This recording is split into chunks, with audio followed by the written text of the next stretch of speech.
Are our choices truly our own? We like to think ourselves as free agents, making rational decisions about our lives, our money, and our future. But are we really? Or are we simply following a script written long before us? By nature, by society, by forces we barely even notice.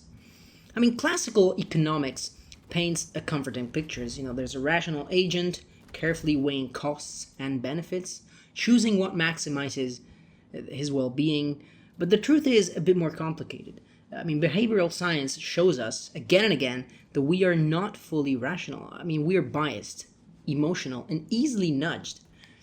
At the most basic level, our choices are powered by chemistry, dopamine, serotonin, and the interactions of neurotransmitters. A bacteria moves towards sugar. We chase, on the other hand, status, recognition, and wealth. It's the same, the difference is scale, not principle. And why? Because evolution built us this way, simply. Recognition, approval, and the social standing once meant survival and reproduction. Today, they still drive us, only the objects have changed. It's now money, fame, followers even. And they are the modern tokens of the same old survival script. But our choices aren't just biological. They're shaped by systems that we didn't create. Advertising primes our desires, defaults in pension schemes determine whether we save or not. Tax codes and interest rates decide what kind of investments seem rational. Think about it. Is it really your choice to take on a mortgage? Or are you simply reacting to the incentives set by banks, governments, and markets? Is it really your choice to buy the newest iPhone? Or did marketing and social comparison quietly make that decision for you? Modern finance and consumerism don't leave our biology untouched. They exploit it. Trading apps are designed like casinos, lining up our brains with little hits of dopamine. Social media shows us curated wealth and lifestyles, creating a sense of urgency and fear of missing out, of not being part of the club. In that sense, many of our financial decisions aren't free will at all. They are engineered. We're responding to a world built to keep us chasing, consuming, and striving for more.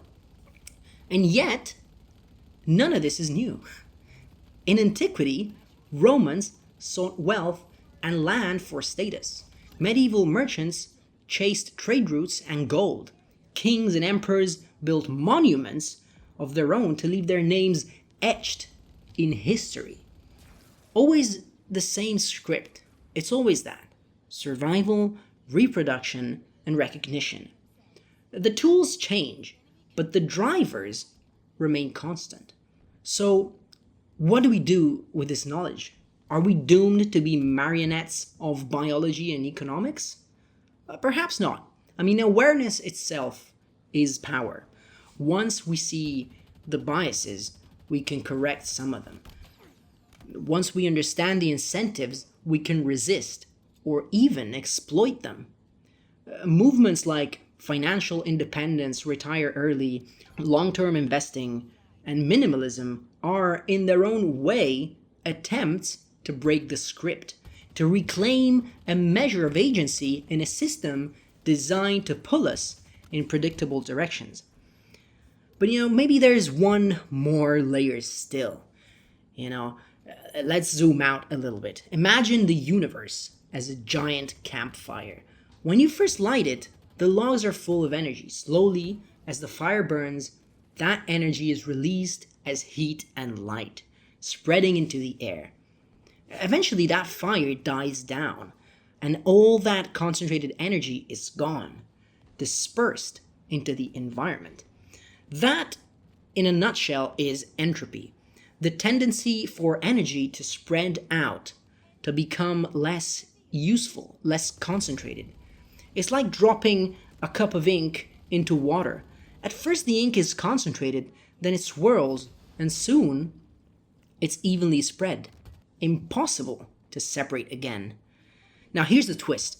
Life, us, trees, animals, even bacteria, exist in the middle of this process. We don't stop entropy. We are actually helping it along. Think of Earth like a rock without life in space. Just rocks, ocean, and a bit of air. The sun shines, the surface heats up, and the energy slowly radiates back into space. Simple, but not very efficient. Now, add life. Plants capture sunlight, turning it into sugars. Animals eat the plants, move around, burn calories, release heat. Microbes break down the dead matter quickly, releasing even more energy. And then humans come along, burning fossil fuels in a single century that took millions of years to form. Suddenly energy isn't just trickling away. It's rushing, flowing, and being used and released far faster. In a strange way, life is like a whirlpool in a river. It's a temporary pocket of order because life is order. We build cities as humans. Even our cells are composed in an orderly fashion. But this very existence, helps the river flow downhill more efficiently. It helps entropy. So why does this matter? Because if we look at it this way, our choices, from building cities to running economies, are not just personal. They are part of an even grander process.